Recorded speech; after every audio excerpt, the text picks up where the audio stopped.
Live షోకి తిరిగి స్వాగతం. ఇక అతిథుల పరిచయం శ్రీమతి లక్ష్మీపార్తి గారు, వైఎస్ఆర్ కాంగ్రెస్ పార్టీ ప్రధాన కార్యదర్శి, శాసనసభ మాజీ సభ్యురాలు.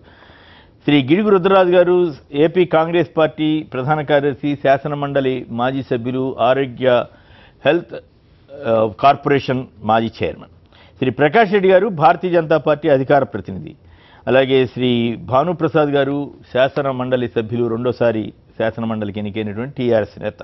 శ్రీ తెలకపల్లి రవి గారు, ప్రముఖ విశ్లేషకులు, సీనియర్ పాత్రికేయులు, సాహిత్యకారులు కూడా.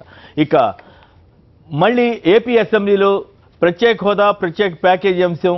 ప్రత్యేక హోదాపై గతంలో 2 సార్లు తీర్మానం చేసిన ప్రభుత్వం ఇప్పుడు ప్రత్యేక ప్యాకేజీ కూడా చాలా బాగుందంటూ మోడీ గారికి, కేంద్ర ప్రభుత్వానికి ధన్యవాదాలు చెప్తే ఇది కేవలం ద్రోహం చేయటమేనని, మరి గతంలో ఎందుకు ప్రత్యేక హోదా తీర్మానం చేశామంటూ, పైగా విభజన చట్టంలో ఉన్న అంశాలు తప్ప కొత్తవే ఉన్నాయి, పోలవరంకి సంబంధించి కొత్తగా తీసుకొస్తున్నట్లుగా ప్రచారం చేసుకోవడం ఏమిటని విపక్ష నేత వైఎస్ఆర్ కాంగ్రెస్ అధినేత జగన్ ప్రశ్నిస్తున్నారు.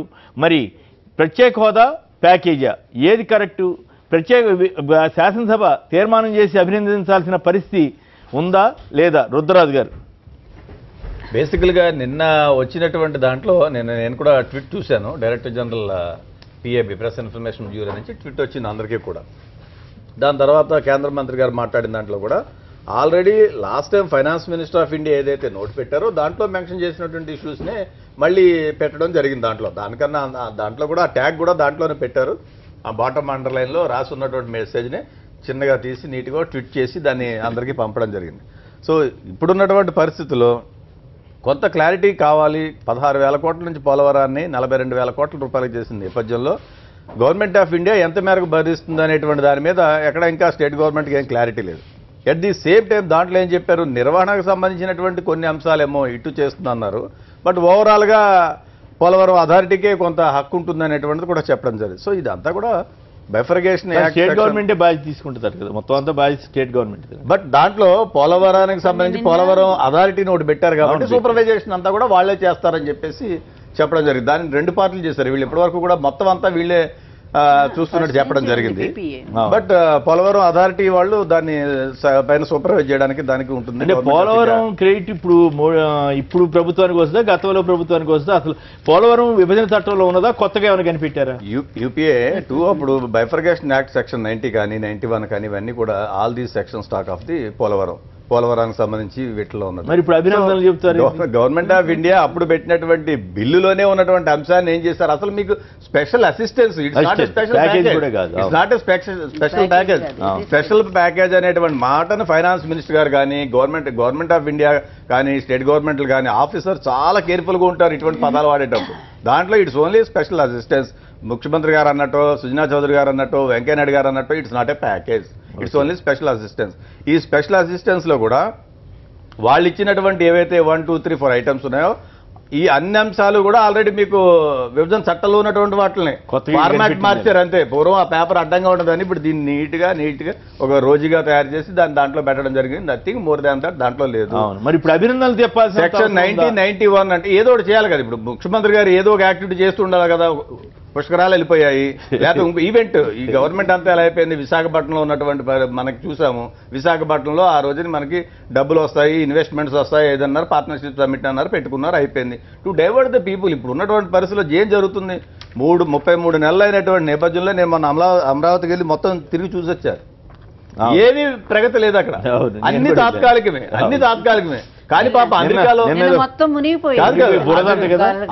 ఉన్నటువంటి వాళ్ళు అంటారు,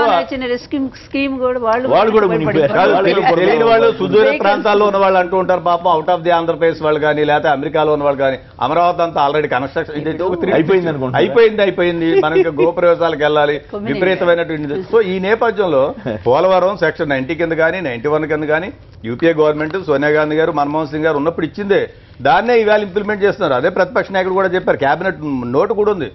మార్చి 2014 ఓకే, ఆ రోజున కేబినెట్ నోట్ ఉంది. దాంట్లో ముంపు మండలాలు వీటికి సంబంధించినటువంటి అంశాలు ఉన్నాయి. సెక్షన్ క్లియర్ గా చెప్తుంది. గుర్తుంచుకోవాలని కోరిక ఏమంటారు, టీడీపీ బీజేపీ ఇదంతా చేసిందనే కోరిక అంటే ఊరికి అకౌంట్ ఫర్ చేసుకోవాలనుకుంటారు సార్. ఇప్పుడు దీనికి సంబంధించి జనం దేన్ని నమ్ముతారు కాదు సార్. క్లియరెన్సెస్ అని it's there on the record. Clearances అన్ని వచ్చింది మీకు 2007 దాకా వచ్చాయి, కాంగ్రెస్ గవర్నమెంట్ లోనే వచ్చాయి. ఏమి రాలేదే. అప్పుడు రాజశేఖర రెడ్డి గారు ముఖ్యమంత్రిగా ఉన్నప్పుడే క్లియరెన్సెస్ అన్ని తీసుకొచ్చారు, 7-8 రకాల క్లియరెన్సెస్. నేను ఒకసారి పార్లమెంట్ లో క్వశ్చన్ అడిగారు, హరిబాబు గారు క్వశ్చన్ అడిగితే దానికి సంబంధించి సెంట్రల్ మంత్రి చెప్పింది, వాటర్ రిసోర్సెస్ మినిస్టర్. దాని ప్రకారం క్లియరెన్సెస్ అన్ని కూడా it was in between 2005 and 2008. Right. క్లియరెన్స్లు వచ్చాయి, ఫండ్స్ అలొకేషన్ జరిగింది, మీకు కెనాల్స్ తవ్వారు, 5,000 కోట్ల దాకా అప్పుడు పోలవరంలో పెట్టడం జరిగింది. ఇవన్నీ గత ప్రభుత్వం చేసి 2,000 కోట్లు ఖర్చు అయిందని 5,000 కోట్ల రూపాయలు పెట్టారు. 5,000 చంద్రబాబు గారు 2,000 కోట్లే అని చెబుతున్నారు.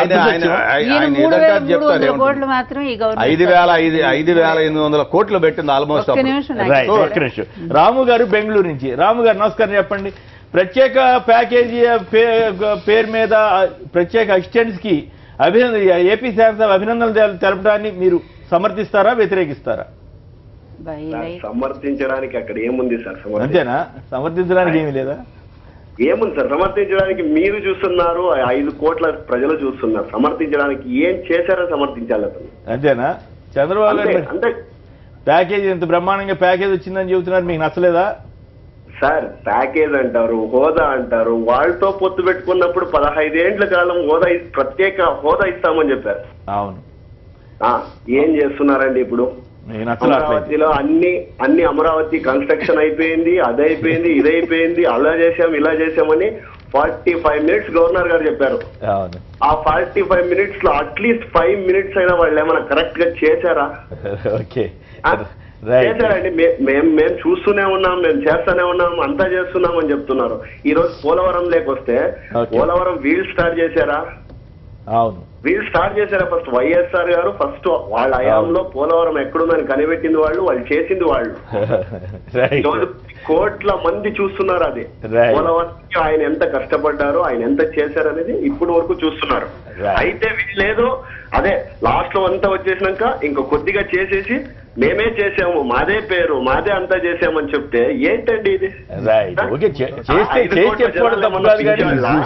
చెప్పుకోవడం తప్పు కాదు, కానీ గతంలో అసలు ఏం జరగలేదు కరెక్ట్ కాదు. రైట్. ఓకే, లక్ష్మీపార్తి గారు. ఇప్పుడు ఫిబ్రవరి 20, 2014లో ప్రధానమంత్రి గారు ఏదైతే పునర్విభజన అంశానికి సంబంధించినటువంటి ప్రామిస్ చేశారో, అదేవిధంగా ఆ రోజే పోలవరాన్ని గురించి చాలా స్పష్టంగా 90 సబ్సెక్షన్ 1, 90 సబ్సెక్షన్ 4 మీరు కూడా బాగా నెంబర్లు బాగా గుర్తుంచుకుంటున్నారే.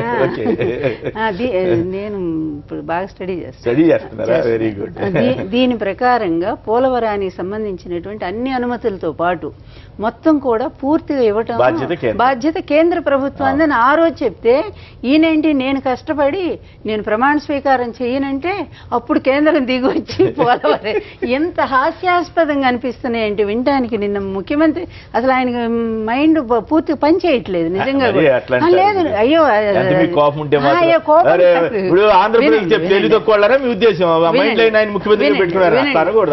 ఈ రోజు ఒకటే అంటున్నాం, అరుణ్ జైట్లీ గారు ఇప్పుడు ఏదో కేబినెట్ తీర్మానం మేము అంగీకరింపజేశాము, ఇవన్నీ కూడా మోసాలు అనిపిస్తుంది. ఎట్లాగుందంటే ఒకటే మాట చెప్పండి, మైండ్ లేదన్నానండి, మోసం చేశారన్నానండి.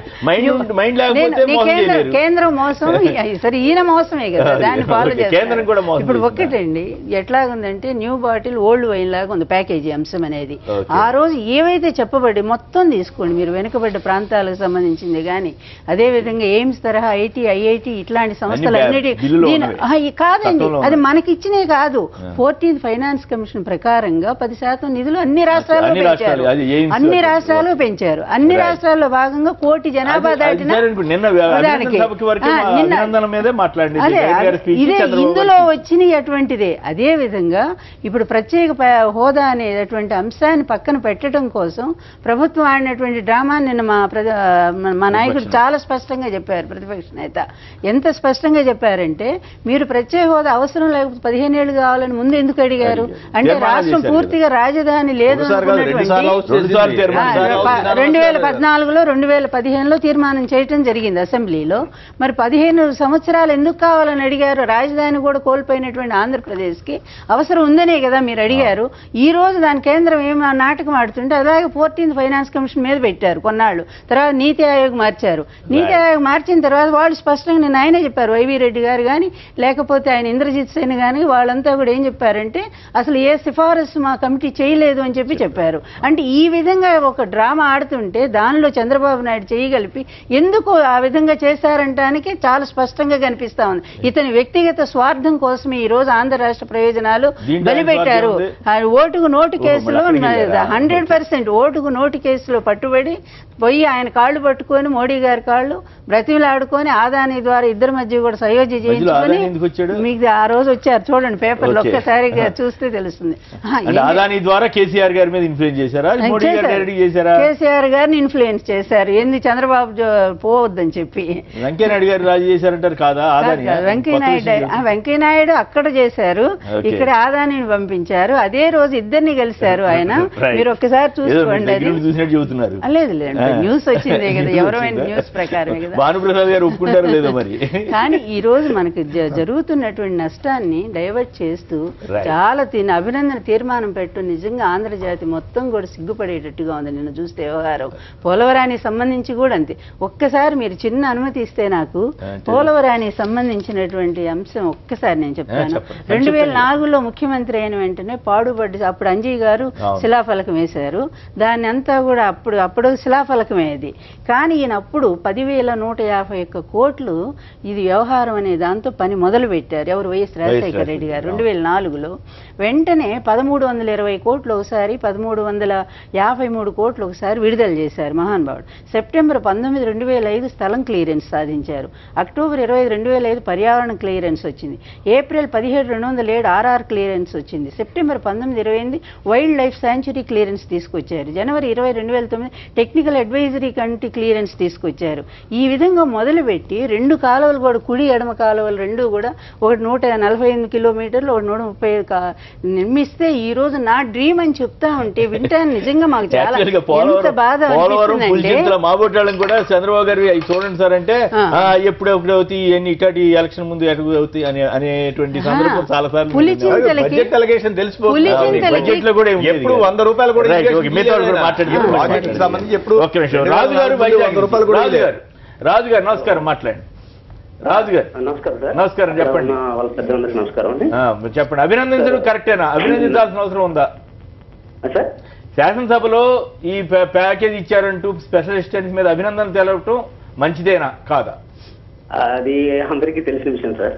నేను ఒక విషయం నిన్న ఒక ఇన్సిడెంట్ సార్ ఇక్కడ మన కోర్మన్పాలెంలో ఏంటిది కోర్మన్పాలెంలో చిన్న ఇన్సిడెంట్ జరిగింది. కోర్మన్పాలెం వైజాగ్ కోర్మన్పాలెంలో అనంతపురం నుంచి వచ్చే ఒక రైతు సార్ నిజంగా అతను చెప్పే మాటలు గాని ఆయన బాధపడుతుంటే అది ఆ బాధ వన్నట్టు సార్ నాకే అసలు కళ్ళం తిరిగాయి. దేని గురించి? అక్కడ ఏంటి రుణాలు రుణం గురించి. అక్కడికి ఎందుకు వచ్చాడు ఆయన? మీ దగ్గరికి ఎందుకు వచ్చాడు? ఒక పని కోసం సార్. పని కోసం ఆయన అక్కడ ఆకుల మంటలో అదే ఆకుల గడుపుతో ఇక్కడికి వైజాగ్ వచ్చి నేను ఒక షాప్ దగ్గరికి వెళ్తే ఆయన నన్ను అనుకో సార్ నా మన నోట్తో చెప్పలేకపోతున్నాను. నాకు వెళ్ళటానికి కానీ ఛార్జీ కూడా డబ్బులు లేవు సార్, నాకు ఆకలిగా ఉంది, మీకు ఏదైనా సహాయం చేయండి సార్ అంటే నిజంగా కళ్ళమ్మ నీళ్ళు సార్ నాకు. అవును చాలా మంది కేరళ వెళ్ళిపోతున్నారు, బెంగళూరు వెళ్తున్నారు.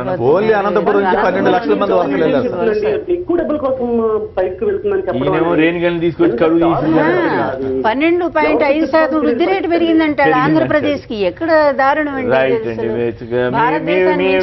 మీ ఆవేదన అర్థవంతమైంది రాజు గారు. రైట్ రవి గారు చెప్పండి, అభినందించుతారా అభినందించరా? భానుప్రసాద్ గారితో మాట్లాడిస్తుంటారు. మీరు అడిగారు పర్వాలేదు. భానుప్రసాద్ గారు చెప్పండి, మొత్తం మీరే గమ్ముంచారంటున్నారు. అంటే మీ ఓటుకు నోటు కేసు దెబ్బతో ఆంధ్ర మునిగిపోయింది అనేది వారి వాదన.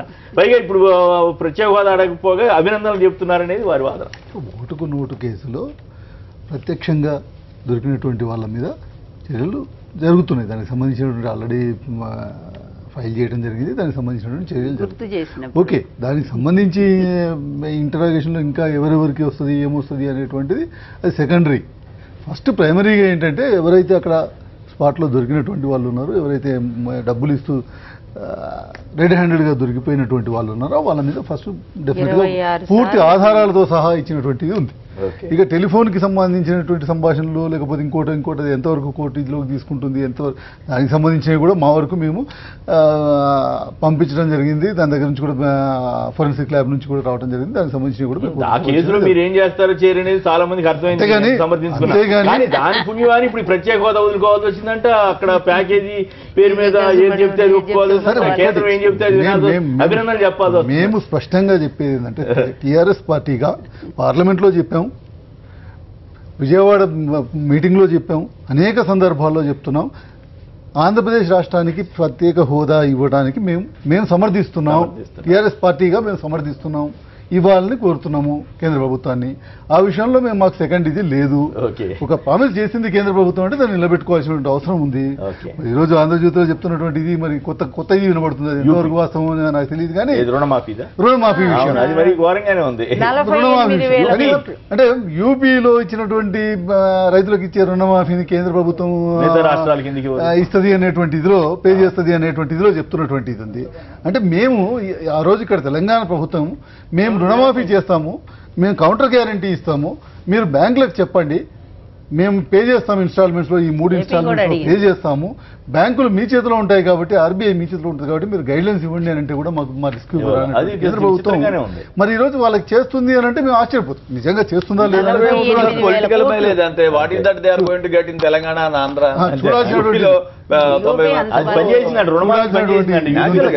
చూడాల్సినటువంటిది ఉంది. అలా నిర్ణయం తీసుకుంటారా లేదా అదే ఇప్పుడు అంటే దేశం రీజన్ చూపిస్తారు, అక్కడే మాత్రమే ఇబ్బందుల్లో ఉన్నారు. ఏ రీజన్ చూపెట్టినా కూడా తెలంగాణలో, ఆంధ్రప్రదేశ్లో, మహారాష్ట్రలో జరుగుతున్నటువంటి రైతు ఆత్మహత్యలు చూసుకున్నా, ఇంకొకటి చూసుకున్నా ఇక్కడ ఎక్కువగా ఉన్నటువంటి పరిస్థితి ఇక్కడ వేరే విధంగా ఉంది. వీటిని ఇచ్చాల్సినటువంటి ఇది ఉంది. కానీ యూపీలో సంబంధించినటువంటి ఇదిలో ఇంతవరకు రైతులకు సంబంధించినటువంటి పరిస్థితి వేరే ఉంది. దాన్ని మనం దృష్టిలో పెట్టుకోవాల్సినటువంటిది. కానీ ఎన్నికల ప్రామిస్ మమ్మల్ని అక్కడ గెలిపించారు కాబట్టి మేము కేంద్ర ప్రభుత్వం ఆ రాష్ట్రానికి ఇస్తాం.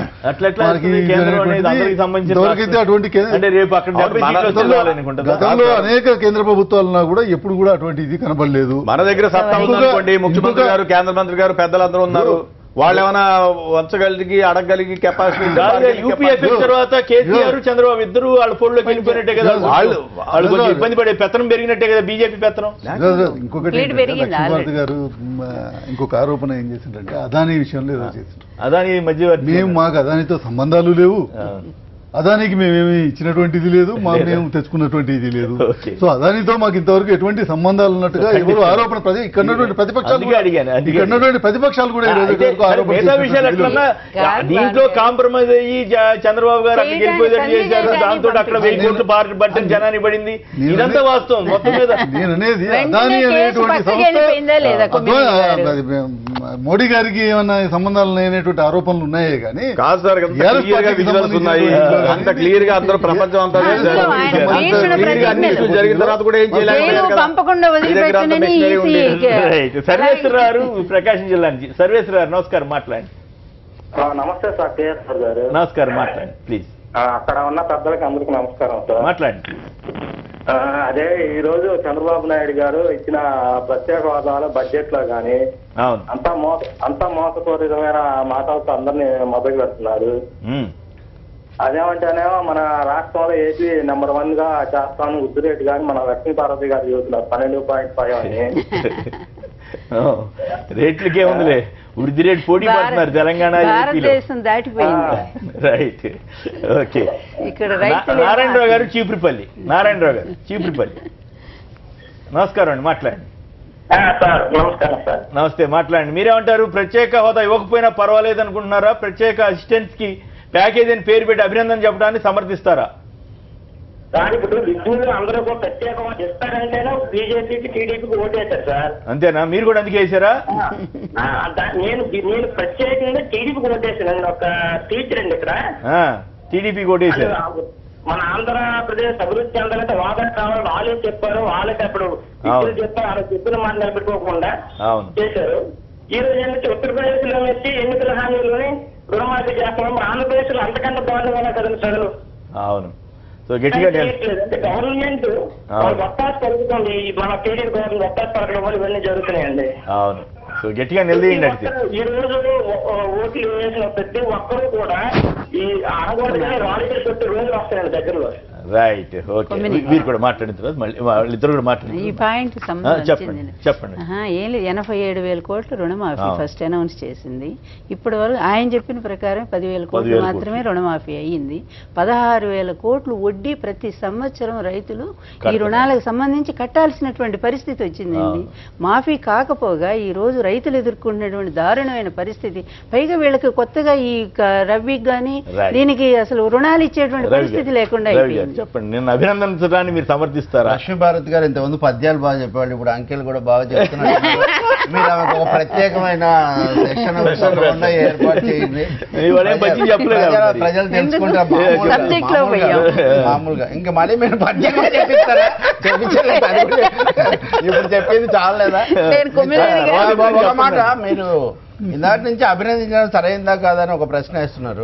చంద్రబాబు గారు నిన్న చెప్పారు, గ్లాస్ నీళ్లు ఇచ్చినా పట్టెడు అన్నం పెట్టినా మనం ధన్యవాదాలు చెప్తాం, తుడమో పనమో పదం పుష్పం తోయమే, మనకి ఏదొచ్చినా మంచిదండి ధన్యవాదాలు థ్యాంక్స్ అని చెప్పడం వేరు.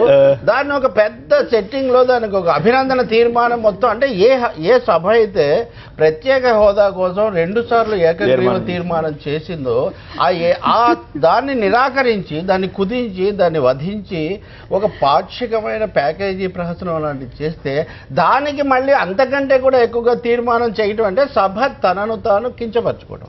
అంటే సభ అంతే కదా, సభ తను చేసిన దాన్ని తిరస్కరిస్తే మేము ఇంత అడిగామో అందులో ఈ భాగం అడిగించిందని అది కూడా చెప్తాను. ఈ తీర్మానం తప్పకుండా సభ మొత్తం కలిపి చేసి, అప్పుడేమో కలిపి చేశారు, ప్రతిపక్షం పంచుకోలేదు.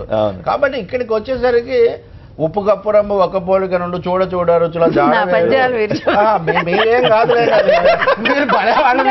రామారావు గారికి అయితే మీరు చెప్పారు కానీ మాకు చెప్తారు. నేను చెప్పాను, మీరు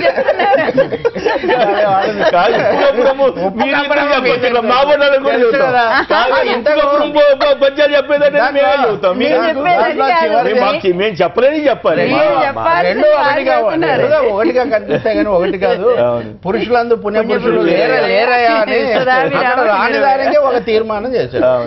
ఆ సందర్భంలో ఇప్పుడు జగన్ చేసిన ప్రసంగంలో మిగతావి అంతకుముందు గవర్నర్ది కానీ దీంట్లో కానీ ఈ మధ్య 1-2 సార్లు విమర్శకుడు చేసే వాస్తవంగా, కానీ ఇక్కడ ఆయన లేవనెత్తిన అంశాలని చాలా సరిగ్గా ఉంది, సమంజసంగా ఉన్నాయి. ఎందుకంటే అవి రాష్ట్రానికి సంబంధించిన రెండో కోణం. మొదటిది, మీరు అసలు ప్రత్యేక హోదా కింద చాలా స్పష్టంగా హామీ ఇచ్చారు కాంగ్రెస్ ప్రభుత్వాన్ని. మిగతా విమర్శలు ఎన్ని చేసినా వాళ్ళు మార్చి 2 తీర్మానంలో పెట్టారు.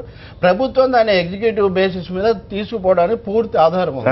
కానీ చంద్రబాబు గారు సగం సేపు కాంగ్రెస్ ప్రభుత్వం ఇప్పుడు లేని మనిషిని గురించి చేస్తే ఉపయోగం ఉంది. తర్వాత దాని కింద చాలా రావాలి. నేను ఈరోజు వ్యాసం కూడా రాశా. దాని బదులు మీరు చెప్తుంది ఏంటి, కేంద్ర ప్రాయోజిత పథకాల్లో రెండింటికి మధ్యలో తేడాను ఈఏపీ పద్ధతుల్లో సర్దుబాటు చేస్తామంటున్నారు. రెండో వైపున మీరే ఏం చెప్తున్నారు, కేంద్ర ప్రాయోజిత పథకాలు రద్దయిపోతాయి. అంటే రద్దయిపోయేదాన్ని అది నిజమేనండి, దాన్ని ఈ రూపంలో ఇస్తామని. అది దాని కింద 60% వస్తుంది, దీని కింద 90% వస్తుంది. ఈ తేడాను మేము ఇస్తామంటున్నారు. పథకాలే లేనప్పుడు, తగ్గిపోతున్నప్పుడు, కుదించబడుతున్నప్పుడు ఏం చేస్తారు? వీళ్ళు ఏదైనా ప్రాజెక్టు తయారు చేసి ఇవ్వాలి, కేంద్ర పూర్తి చేశారు. ఒక నిమిషం, 14వ ఆర్థిక సంఘం సిఫార్సు ప్రకారం కేంద్ర ప్రాయోజిత పథకాలు తగ్గిపోతాయి. కేంద్ర పథకాలు ఉంటాయి, రాష్ట్ర పథకాలు ఉంటాయి తప్ప కేంద్రం డబ్బులతో రాష్ట్రం చేసే అది మాత్రం ఇక వాటా పెంచిన డబ్బు ఇవ్వలేదు. అది మన వాళ్ళు చాలా ఇప్పటికి కూడా చెప్పట్లేదు. 42% చేశారు కానీ అందులో సగం కూడా ఇప్పటికి రాష్ట్రాలకు రాలేదనేది ఒక వాస్తవం. ఇంకోటి వాస్తవంగా ఏం జరిగింది, 10,000 కోట్ల రూపాయలు ఇప్పటి వరకు వచ్చాయని లెక్కలు చెప్పారు. ఏది, పోలవరం ప్లస్ రాజధాని ప్లస్ అన్ని ప్లస్లు కలిపితే 10,000 కోట్లు.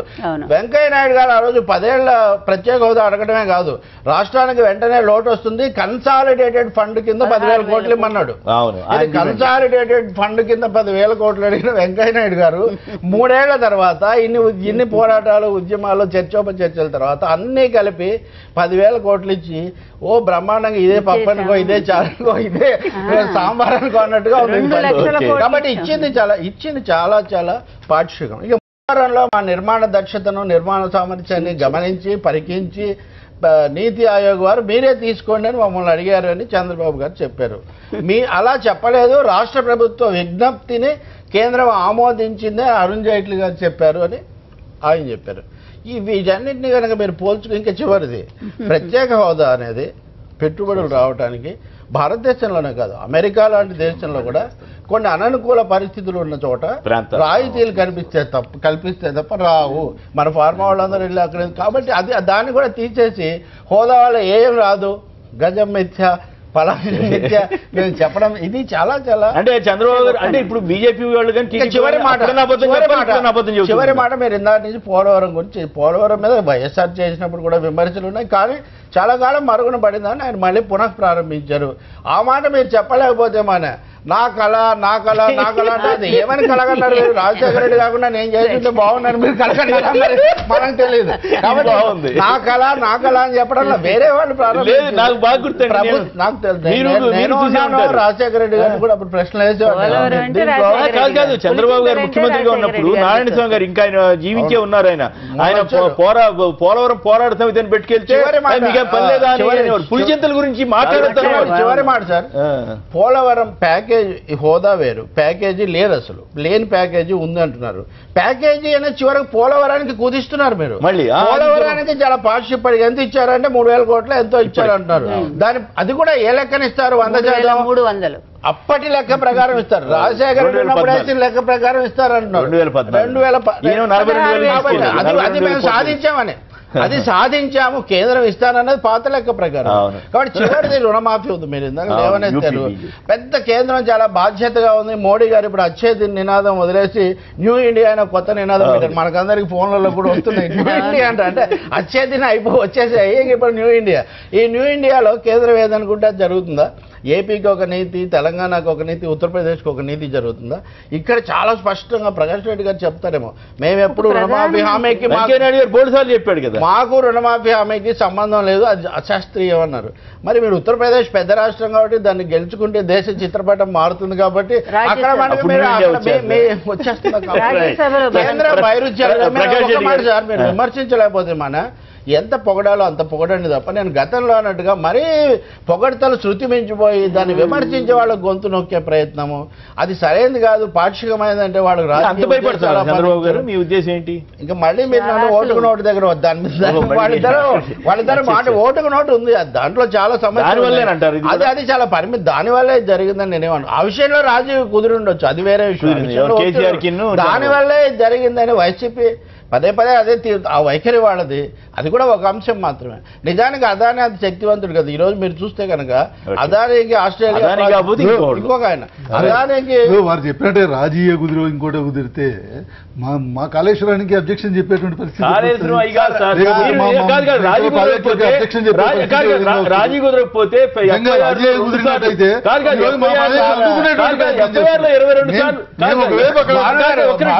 ఎఫ్ఐఆర్ లో 22 సార్లు ఒక వ్యక్తి పేరుని ఎఫ్ఐఆర్ అన్న ఛార్జ్ షీట్ పెట్టినటువంటి పేరుని ఎఫ్ఐఆర్ లో నిందితుడిగా చేర్చకపోవడం మీ బలహీనత కాదా?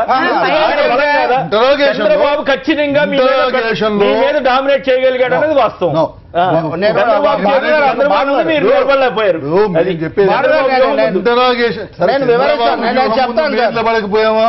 మా వ్యూహం ముందు చంద్రబాబు చిత్తైపోయిందా ఈ దేశ ప్రజలందరికీ తెలుసు. మా వ్యూహం ముందు చంద్రబాబు చిత్తయ్యాడా? చంద్రబాబు చిత్తైంది ఏపీ ప్రజల మీద 1000 కోట్ల భారం పడి వాళ్ళు చిత్తయ్యారు. ఒక మాట సార్, మీరు అనేది రాజీ పడాలి, రాజీ ఏదో ఒకటి కుదరాలి కదా. దాన్ని ఇద్దరు ముఖ్యమంత్రుల మధ్య 2 పార్టీల మధ్య పడిన ఘర్షణ, 2 రాష్ట్రాల మధ్య పూర్తి చేయలేదు. మీరు ముఖ్యమైన వ్యాఖ్యలు 2 రాష్ట్రాల మధ్య శాశ్వత ఘర్షణగా మారాలని నేనేం అనుకోవడం లేదు. కానీ ఏదో ఒక అవగాహన అయితే మీకు వచ్చింది కాబట్టి అంతకుముందు మీరు మాట్లాడేది వేరు, అంతకుముందు ఆయన మాట్లాడేది వేరు, మీరు విసుకున్న సవాళ్లు వేరు, జరిగిన సర్దుబాటు వేరు. అయితే మీరు ఇద్దరు తీవ్రంగానే మాట్లాడుతుంటారు.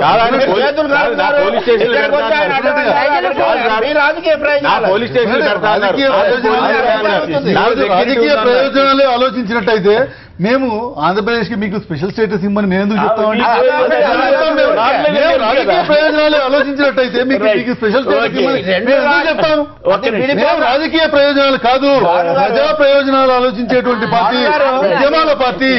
ఉద్యమాల్లో ప్రజలు ఏదో ఉత్తగానే వచ్చేటువంటి. ఒక్క నిమిషం, ప్రకాష్ రెడ్డి గారు మాట్లాడడానికి ఉంది. ప్రసాద్ గారు హైదరాబాద్ నుంచి. ప్రసాద్ గారు నమస్కారం, మాట్లాడండి. ప్రసాద్ గారు హలో. రైట్, ప్రకాష్ రెడ్డి గారు చెప్పండి, ఏమిటి అభినందనల పరంపర అందుకునే అంతగా మీరు భయపెడుతున్నారా చంద్రబాబు గారిని? వాళ్ళు నవ్వుకుంటుంటారు, ఏం చేయకపోయినా అభినందనలు చెప్తే అక్కడ కేంద్రానికి కిరీటం వచ్చేది లేదు, కేంద్రానికి కదా బ్రహ్మాండమైనటువంటి ఇంకో కొత్త మెజారిటీ వచ్చేది ఏమి లేదు. కాదుగా, మీకు పెత్తనం పెరిగింది కదా, కేసీఆర్ మీదైనా చంద్రబాబు మీదైనా బీజేపీ పెత్తనం పెరిగిందని కదా ఒక అభిప్రాయం. అది మీడియాలో వచ్చేటువంటి వార్తల కథనాల యొక్క సృష్టి తప్పిస్తే పెత్తనం పెరిగేది లేదు, పెత్తనం తగ్గేది లేదు సార్. Very clear. ఓవరాల్ గా ప్రాంతీయ పార్టీల మీద మీ ఇది పట్టు పెరుగుతుందని కదా. సహజంగా భారతీయ జనతా పార్టీ జాతీయ పార్టీగా ఒకప్పటి నుంచి చర్చలోంచి ఈరోజు దేశవ్యాప్తంగా అటు మణిపూర్ నుంచి ఇటు కన్యాకుమారి దాకా పార్టీ విస్తరిస్తున్న భాగంగా పద్ధతుల్లో విస్తరించకపోయినా కబ్జా చేయగలరు. ఒకప్పుడు ఎవరేం చేశారనేది పక్కన పెడితే దానికి టెక్నాలజీ ఉపయోగిస్తారో అది వేరే విషయం. బట్ రాజ్యాంగబద్ధంగా పార్టీ విస్తరిస్తుంది కాబట్టి దాంట్లో పెద్ద ప్రత్యేక హోదా, ప్రత్యేక నేను అందుకోసం సార్ ప్రత్యేక హోదా విషయంలో వెంకయ్య నాయుడు గారు డిమాండ్ చేసింది కరెక్ట్. పార్లమెంట్ లో అందరం చూసిన దాంట్లో పెద్ద కొత్తగా చెప్పాల్సిన అవసరం లేదు. బట్ దాన్ని ఏ ఒక్క నిర్ణయాన్ని కూడా తర్వాత పరిశీలించకూడదు, తర్వాత మార్పులు చేయకూడదు, అసలు ఏమాత్రం చర్చలు చేయకూడదు. వెంకయ్య నాయుడు గారు ఆ రోజు పార్లమెంట్లో చెప్పారు. అంతకుముందు అధికారంలో లేము, తర్వాత అధికారంలోకి వచ్చినప్పుడు రివ్యూ చేయకూడదు, అసలు ఇవ్వకూడదు, అంటే అసలు దాని మీదనే కట్టుబడి ఉండాలా. ఇది నేనైతే రాజకీయంగా మార్పులు చేర్పులు చేసుకోవడానికి అన్ని రాజకీయ పార్టీలకు ప్రభుత్వాలకు ఆన్ రికార్డ్ చెప్పారు. మేము వస్తున్నాం నెల రోజుల్లో అని చెప్పారు. మేము వస్తే ఇస్తామని చెప్పారు. అయిపోయింది, వస్తున్నాం అని చెప్పారు. వారు తెలిసి కూడా అబద్ధం చెప్పారు. తెలిసి కూడా అబద్ధమే కదా, హౌస్ మిస్లీడ్ చేశారు. సార్ వస్తున్న మేనిఫెస్టోలో కూడా చేశారు కదా. మేనిఫెస్టోలో వేడే కానీ లేకపోతే మా రాష్ట్ర మేనిఫెస్టోలో పెట్టింది కరెక్ట్. నేను వెంకయ్య నాయుడు గారు ఆయన పెద్ద పెద్ద పుస్తకాలు వేసుకుని తిరిగింది కరెక్ట్. ఉత్తరప్రదేశ్ లో మేము కూడా వస్తున్నామని వేరే పార్టీ కూడా చెప్పింది, రాలే కదా. లేదా పలానా దగ్గర మేము కూడా వస్తున్నామని చెప్పారు, అందుకోసం చెప్తాను సార్. నేను నా వ్యక్తిగత అభిప్రాయం నేను స్టడీ చేసిన తర్వాత నేను చాలా స్పష్టంగా చెప్పదలుచుకున్నాను సార్. ఏదైతే ప్రత్యేక ప్రతిపత్తి హోదా అనే దాంట్లో వచ్చేటువంటి 70% నిధుల 90% నిధుల యొక్క కాంపోనెంట్ పక్కన పెడితే ఆ కాంపోనెంట్ అడ్జస్ట్ చేస్తామని కేంద్రం పదే చెప్తుంది. నెంబర్ 2, ఇండస్ట్రియల్ పాలసీలో ఏదో రాయితీలు కల్పించాలనో ఆ రాయితీల విషయంలో ఉత్తరాఖండ్ విషయంలో కానీ, హిమాచల్లో కానీ, ఇప్పటి వరకు జరిగిన జమ్మూ కాశ్మీర్ ఈశాన్య ప్రాంతాల్లో కానీ ఏవైతే పెట్టుబడుల విషయంలో రాయితీలు కల్పిస్తున్నారో దానివల్ల ఆ ప్రాంతాలకు ఏమాత్రం ప్రయోజనం లేదనేటువంటిది ఇప్పటిదాకా చర్చలు జరిగినాయి, పేపర్లు వచ్చినాయి, చాలా మంది రీసెర్చ్ కూడా చేసినారు దాని మీద. చెప్తాను సార్, ఉదాహరణకి ఉత్తరాఖండ్ లో ఉన్న పరిస్థితులు ఇక్కడ ఉదాహరణకు ఇచ్చేసేస్తే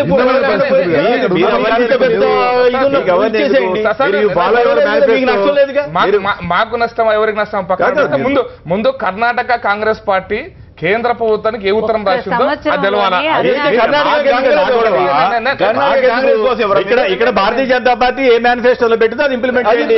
ఇక్కడ వెంకయ్య నాయుడు గారు ఏం చెప్పారో అది ఇంప్లిమెంట్ చేయండి. కర్ణాటక కూడా మీకెందుకు, తమిళనాడు జైలు కూడా తమిళనాడు కానీ కర్ణాటక, మహారాష్ట్ర, కేరళ ఎన్ని రాష్ట్రాలైనా సరే సార్, ఇది ఉత్తరాఖండ్ లో ఈ యొక్క అంటే ప్రత్యేక హోదా అనేటువంటిది విఫలమైనటువంటి కార్యక్రమం. అది నేను చాలా స్పష్టంగా చెప్తాను, నా అభిప్రాయం చెప్తున్నాను స్పష్టంగా. అంటే నెల రోజుల్లోనే తేడా తెలిసిపోయిందా మీకు? అంటే తర్వాత ఎలక్షన్ ముందు నెల రోజుల ముందే అద్భుతం ప్రత్యేక హోదా, నెల రోజుల తర్వాత అది విఫలమైంది. అదే ఆయన పార్టీ తరఫున పేరు కంటే పార్టీ అభిప్రాయం అది సార్. పార్టీ అభిప్రాయం ఇది కాకుంటే పార్టీ ఇస్తుండే కదా. అంటే నెల రోజుల్లో మోసం చేసి డబుల్ స్టాండర్డ్, నెల రోజుల్లో మోసం చేశారు భారతీయ జనతా పార్టీ. సార్ అక్కడ ఇప్పుడు హైదరాబాద్ నుంచి కూడా 3000 కంపెనీలు ఊరికిలో ఉన్నాయి, మహారాష్ట్ర నుంచి ఒక 3000 కంపెనీలు పోయినాయి, బద్దీకి, సోలానికి. వెళ్ళలేదు సార్, చెప్తే సార్ ఎక్సైజ్ డ్యూటీ పెట్టడం కోసం పెట్టినారు. 8 మందిని ఉద్యోగంలో పెట్టుకున్న ఒక కంపెనీ రోజుకి 20 లక్షల రూపాయల రాయితీని పొందుతున్నది. అంటే 8 మందికి ఉద్యోగం వచ్చిందా, 20 లక్షల కంపెనీకి లాభం వచ్చిందా? వేరే వివరాలు ఫార్మా కంపెనీలు మోసాలు చెప్పదలుచుకుంటే అది విడిగా ఎప్పటి నుంచో కూడా ఈయన వ్యక్తిగతంగా దానికి వ్యతిరేకం. నేను ఒక ఫైనల్ ఒకటే మాట చెప్తాను సార్. పెట్టుబడిదారుల ప్రయోజనాల కోసమని, పెట్టుబడిదారుల యొక్క లాభాల కోసమని మీరు ప్రత్యేక హోదాను కనుక అడిగితే ఆ ప్రాంతం కోసమని, దానివల్ల ఆ ప్రాంత ప్రయోజనాలకు కానీ, ఆ ప్రాంత యువకులకు కానీ, ఆ ప్రాంత నిరుద్యోగులకు ఉపయోగం లేదనేటువంటిది వెంకయ్యనాయుడు గారిని మోడీ గారిని అవమానిస్తున్నారు. మోడీ గారు ఏం చెప్పారు? ప్రత్యేక హోదా వస్తే మొత్తం స్వర్గం అయిపోతుందని చెప్పారు. ప్రత్యేక హోదా వస్తే పెట్టుబడిదారుల కోసం చెప్పాడు. అప్పుడు ఆయన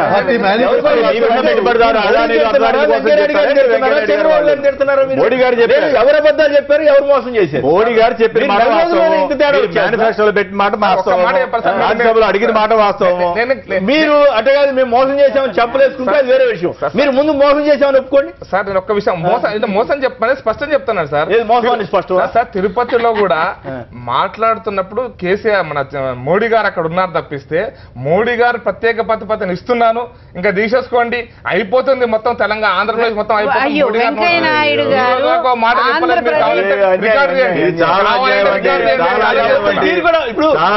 అబద్ధాలు ఆడారంటే మోడీ గారు అబద్ధం ఆడారు, చంద్రబాబు గారు అబద్ధం ఆడారంటే వెంకయ్యనాయుడు గారు అబద్ధం ఆడారు. మించింది ఏదైనా ఉందా? పెట్టారు లేదా? రవి గారు నిర్మలా సీతారామన్ పార్లమెంట్ లో చెప్పింది 3 ఏళ్లలో హిమాచల్ ప్రదేశ్ లో జనాభా 68 లక్షలే. చాలా ప్రతికూల పరిస్థితులు. 10,000 పరిశ్రమలు వచ్చాయని, 15,000 కోట్ల పెట్టుబడితో 29,000 మందికి ఉద్యోగాలు వచ్చాయని నిర్మలా సీతారామన్ చెప్పారు. ఉత్తరాఖండ్ లో 30,000 పరిశ్రమలు, 34,000 కోట్ల పెట్టుబడులు, 2,04,000 ఇంకా చాలా ఉన్నాయి లెక్కలు చెప్పబోదు. రెండవది సుజనా చౌదరి ఉత్తరాఖండ్ లో ఏం పెట్టాడు ఆ వివరాలు కూడా ఉన్నాయి.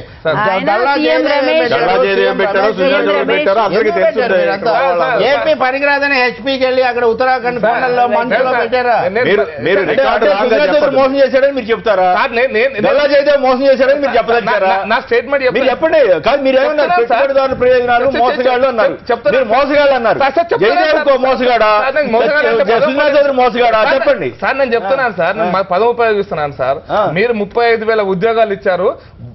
ఎవరైతే ఈ రోజున 5 లక్షల రాయితీలు ఇచ్చారు పరిశ్రమలకి, రైతులకు 5,000 ఇవ్వలేరా?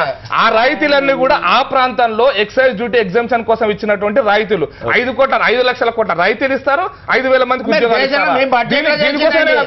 మొన్న బడ్జెట్ లో చేసిందండి ప్రకాష్ రెడ్డి గారు. రెండు మాటలు మీరు తెలివిగా వదిలేసి మీరేమన్నారు? అక్కడంతా పెట్టుబడిదారులు మోసగాళ్ళు అన్నారు. దాని అర్థం ఏంటి? 8 మందికి ఉద్యోగాలు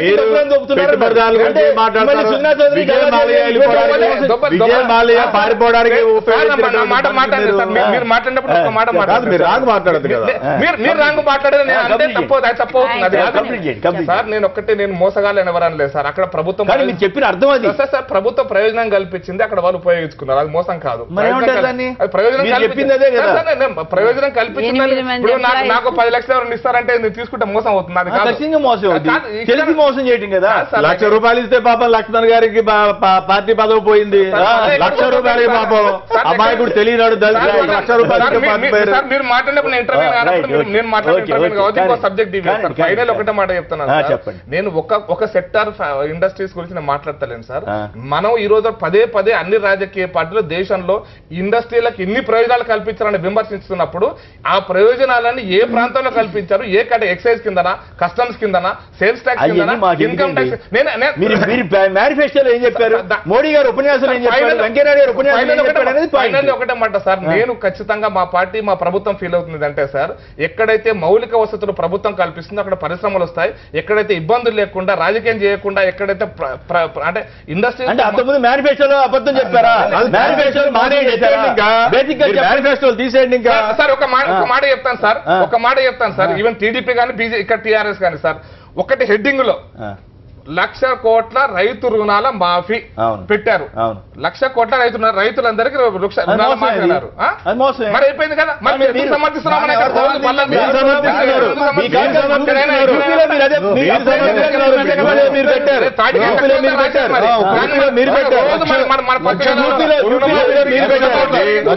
రుణమాఫీ అని మేము చెప్పలేదు. ₹1,00,000 చొప్పున రుణమాఫీ అని చెప్పలేదు.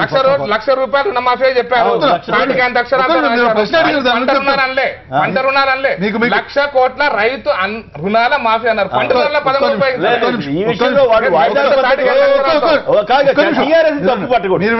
వాయిదాల పద్ధతిలో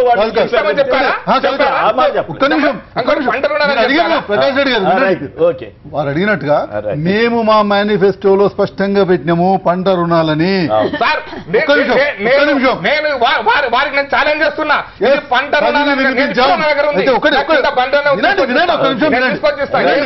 ఒక్క నిమిషం వినండి. ఇంగ్లీష్ లో స్పష్టంగా పెట్టాం, ట్రాన్స్లేషన్ లో క్రాప్ లోన్స్ అన్నాము. క్రాప్ లోన్స్ అని ఇంగ్లీష్ లో ఉన్నటువంటి నేను ఇంగ్లీష్ చదువుకున్న తెలుగు చదివాను. క్రాప్ లోన్స్ అనేది స్పష్టంగా పెట్టాము. రెండోది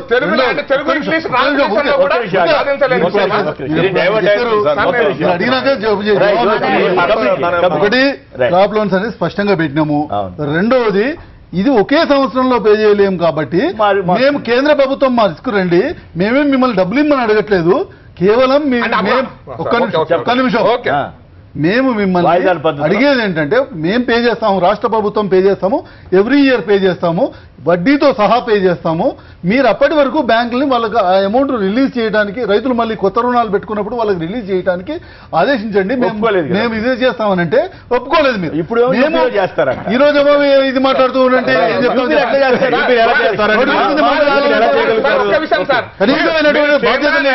కేంద్రాన్ని అడిగి వాయిదాల పద్ధతిలో చేస్తామని మీరు మేనిఫెస్టో పెట్టారు. మరి ఎవరికి మాట్లాడుతున్నారు? వైలేట్ చేశారు టీఆర్ఎస్ ప్రభుత్వం, బంద్ అయ్యి చెప్తాను. టీడీపీ కూడా టీడీపీ అన్ని సక్రమంగా చెప్పట్లేదు, చెప్పగలను నేను.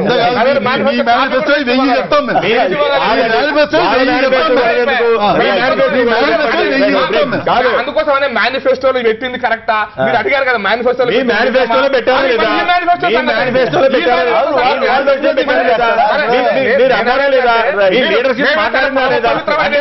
దొంగలు అనేటువంటి మాట వద్దు.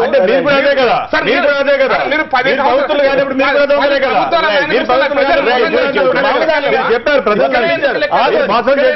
భారతీయ జనతా పార్టీ మేనిఫెస్టో వెంకయ్య నాయుడు గారు చెప్పారు, మీరు వెంకయ్య నాయుడు గారు కానీ భారతీయ జనతా పార్టీ మేనిఫెస్టోని పెట్టి ప్రాసిక్యూట్ చేయాలని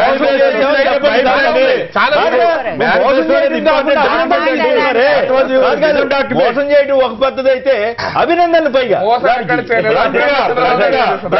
ఎవరు మాట్లాడలేదు. మహమ్మద్ అలీ ఆదో నుంచి ఆరిఫ్ గారు నమస్కారం, మాట్లాడండి. నమస్కారం కేసీఆర్ గారు. నమస్కారం, మాట్లాడండి, చెప్పండి. అభినందనలు కరెక్టేనా? సార్, మన వెంకయ్య నాయుడు గారు, ప్రధానమంత్రి నరేంద్ర మోదీ గారు, చంద్రబాబు నాయుడు గారు తిరుపతిలో మీటింగ్ పెట్టారు. అవును, అంటే బిఫోర్ ఎలక్షన్ నేను చెప్పేది. అంటే నెల రోజుల ముందే ఎలక్షన్ గవర్నమెంట్ లో రావడానికి నెల రోజులు. అవును, మన వెంకయ్య నాయుడు గారు ఏం చెప్పారంటే ప్రజలు బాగా ఆలోచించండి, పైన వచ్చేది బీజేపీ ప్రభుత్వమే, ఇక్కడ మన ఆంధ్రాలో టీడీపీ ప్రభుత్వం వస్తేనే అన్ని విధాలుగా మేము ఆదుకుంటాము. చెప్పారా లేరా? చెప్పారు.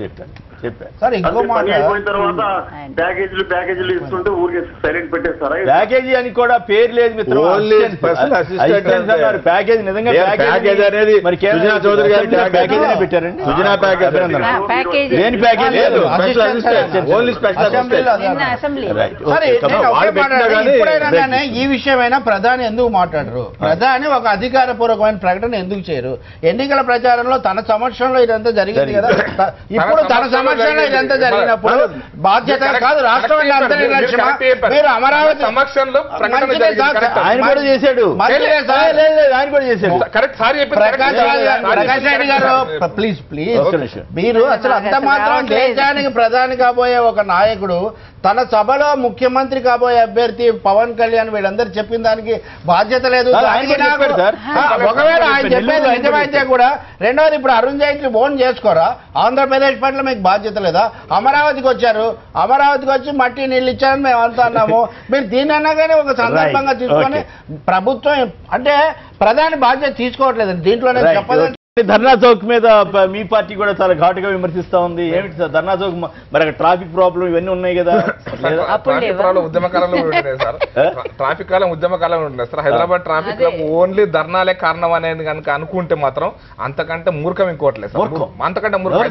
హైదరాబాద్ లో ట్రాఫిక్ ఎవరైనా పట్టుకుని మీరు మూర్ఖం అంటారు. హైదరాబాద్ లో ట్రాఫిక్ జామ్ కి ఓన్లీ ధర్నా చౌక్ దగ్గర ధర్నాలే కారణం అనుకుంటే అంతకంటే మూర్ఖత్వం ఇంకోట్లేదు సార్. ఎవరికి అప్లై అవుతుందో ఎవరికైనా నేను దాని వ్యక్తుల గురించి మాట్లాడదలుచుకున్నాను. ఎవరన్నా చేయండి సార్, వ్యక్తుల గురించి నేను మాట్లాడాను సార్.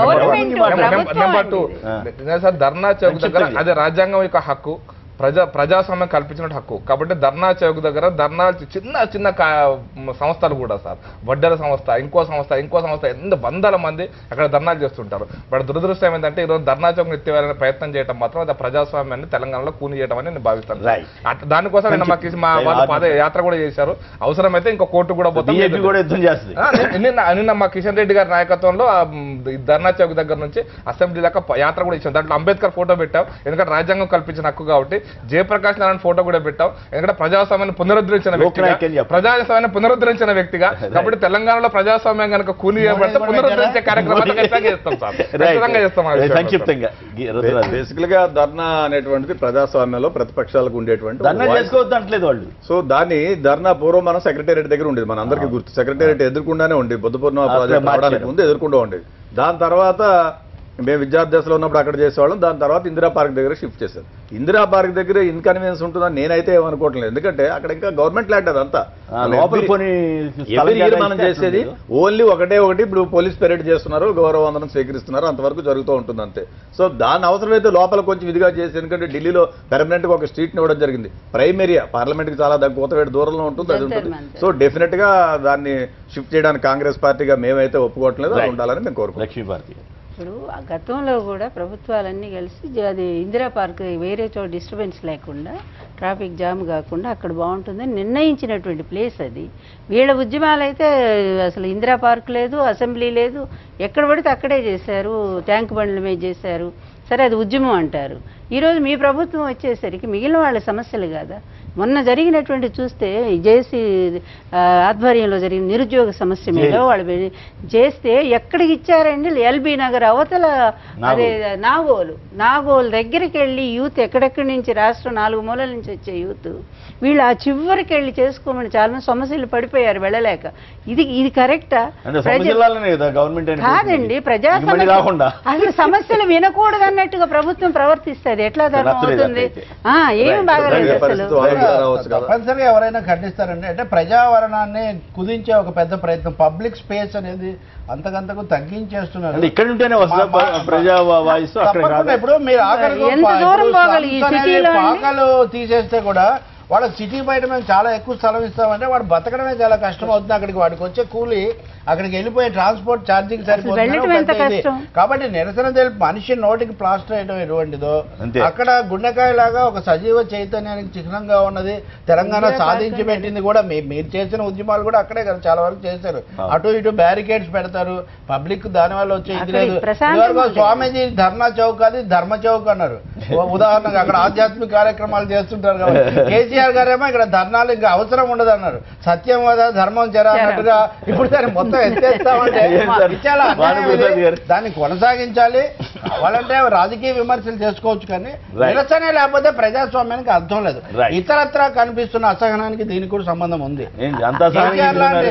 అంటే ఇక్కడ మేము ఒక ఉద్యమ పార్టీగా నిరసనలకు ధర్నాలకు మేము వ్యతిరేకం కాదు.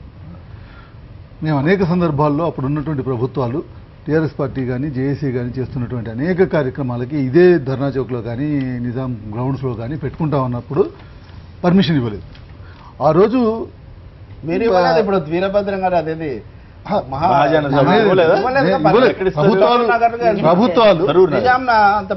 అనేది ఏంటంటే ప్రభుత్వాలు ఏ రోజైనా కూడా ప్రజలకి ఇబ్బంది, ప్రభుత్వంలో ఎవరైనా ఉన్నానండి ఈరోజు వ్యతిరేకిస్తున్నటువంటి కాంగ్రెస్ పార్టీ కావచ్చు, ఈరోజు చెప్తున్నటువంటి ఇది కానివ్వండి, పోలీసులకి వాళ్ళకు అక్కడ కమిషనర్కి వాళ్ళకి కొన్ని ఆక్షేపణలు కొన్ని నియంత్రమైనటువంటి వచ్చిన ఆక్షేపణలో పోలీసులు స్వయంగా తీసుకున్నటువంటి దానికి సంబంధించినటువంటి కొన్ని పర్మిషన్స్ కొన్ని ప్లేస్ లో ఇవ్వరు.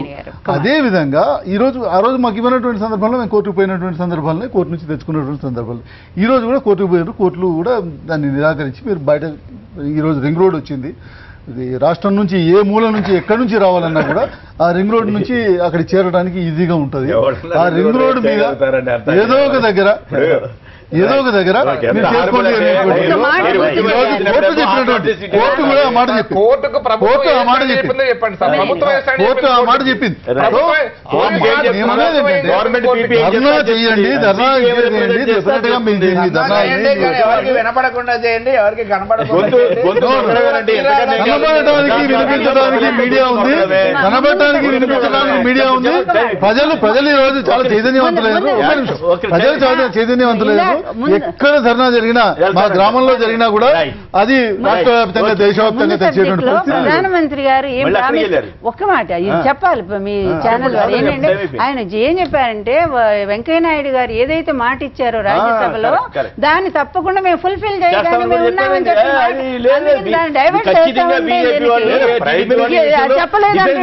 కవర్ చేసుకోవడం చెప్పారు. గొప్ప విషయం వచ్చేసింది మనకి, ఇంకేమైనా అంత బ్రహ్మాండం అయిపోయిందని ఒక పిక్చర్ ఇచ్చుకోవడానికి ప్రయత్నిస్తారు. అభినందనలు అప్పుడు కూడా అది గుర్తు చేశాడు.